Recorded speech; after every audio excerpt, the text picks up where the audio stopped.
हमारे साथ मौजूद हैं मुत्तहिदा कौमी मूवमेंट पाकिस्तान के सीनियर रहनुमा मोहतरम फ़ारूक सत्तार साहब, और ये जनाब जो हुकूमती मुज़ाकराती कमेटी है उसका भी हिस्सा हैं। फ़ारूक साहब, कल तीसरा दौर है और कहिए सबको नज़र आ रहा है कि जी बड़ा कहते हैं ना कि तलखियाँ बहुत हैं माहौल में।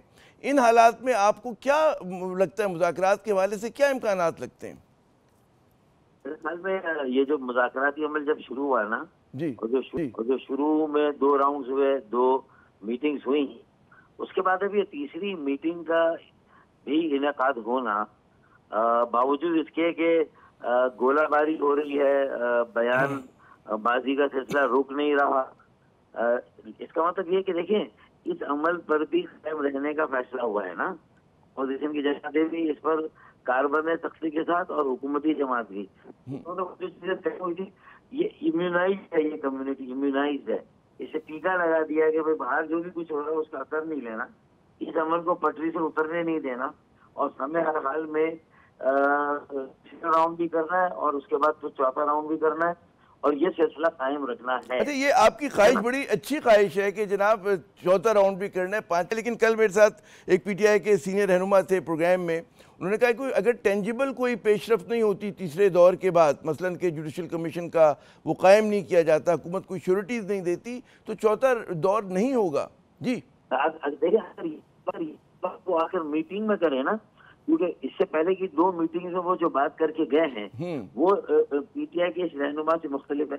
अगर ये वही रहनुमा है आप कह रहे हैं जो कि मुज़ाकराती शेख वक़ार साहब हैं, शेख वक़ार साहब हैं, उनके स्पोक्स पर्सन है, तो ज़ाहिर उनकी बात को आप हल्का तो नहीं ले सकते। मेरी बात सुना, 2 किस्म के लोग होते हैं ना हर पार्टी में, हर जगह। एक होते हैं हॉक्स होते हैं, एक डॉक्स होते हैं ना।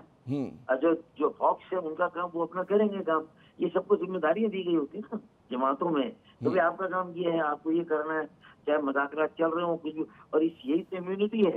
इस मुज़ाकराती अमल ने, जो मुज़ाकराती कमेटियों ने दोनों तरफ की, चाहे हम हमारे दोनों तरफ के गोलाबारी करें, बयान दें, लेकिन अब करनी है, अगर सख्त भी करनी है तो हमें आपस में आमने सामने करनी है और तरीके से करनी है, ताकि एक दूसरे को अपना मौक़िफ़ समझाना है, दलाइल से बात करनी। ये सारी बातें 2 मीटिंग्स में हो चुकी, मैं इसलिए ये बात कर रहा हूँ।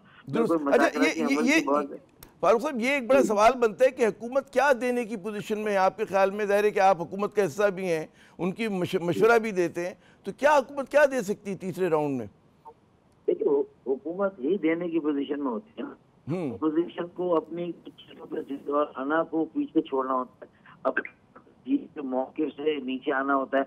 हुकूमत ने भी कहीं रिजिड अपनी कोई पॉलिसी किसी चीज पर बनाई हुई है, किसी खौफ की वजह से, किसी अपनी सियासी मजबूती और इस्तेहकाम के लिए, और कुछ ऐसे इकदाम उसने किए हैं जिसको वो रिवर्स गियर जाएगी। लेकिन जिन चीजों के ऊपर रिवर्स गियर लग सकता है, देखिए मैं आपको जनरल बात करूंगा, मैं किसी खास एक पे ले जाके आपको नहीं बता रहा हूँ कि ये चीज हो सकती है। फारूक भाई, आप देखिए, आप तो मुझसे ज़्यादा आपने मतलब सियासत के सारे सर्दो गर्म देखे हैं।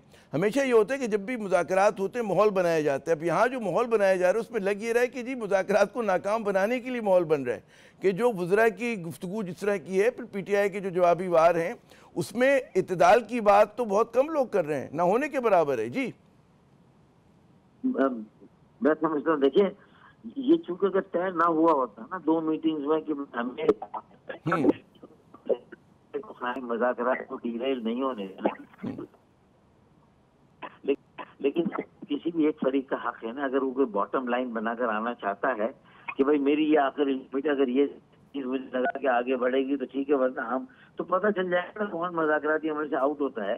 कल आने के बाद हुकूमत को इतना टाइम भी नहीं देंगे, अपोजिशन की जमातें जो लिख कर देना है वो भी उन्होंने एग्री किया कि हम लिख कर देंगे। उन्होंने ख्वाहिश की कि इमरान खान साहब से हमें मिलना है पीटीआई के साथ, तो अपोजिशन की जमातों को एक तफसील से एक तसल्ली बख्श मुलाकात का मौका भरपूर फराहम किया गया ना। मुझे पता है आपका सिग्नल क्योंकि ड्रॉप भी हो रहा है। मेरा आखिरी सवाल कि बतौर एक इत्तेहादी के आपको हुकूमत क्या मशवरा आप दे रहे हैं कि मामलात को तय क्या इक़दाम करें, और पीटीआई का जो तर्ज अमल है अब तक 2 जो आप कह रहे हैं कि उसमें मुज़ाकरात हुए, वो आपको लग रहा है इसमें आपको इशारे नजर आ रहे हैं कि चीजें रिजॉल्व होंगी? जी, मैं ये समझता हूँ कि मेरा ईमान इस बात पे है ना कि रिजॉल्व होंगी नहीं होंगी, जो सवाल नहीं, रिजॉल्व करनी है।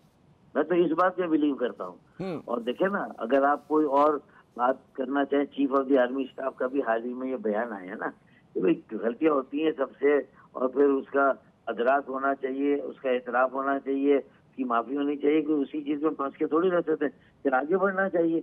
ये वाली बातें आ रही है ना, मतलब कहीं ना कहीं से ये सारी चीजें भी तो हो रही है ना।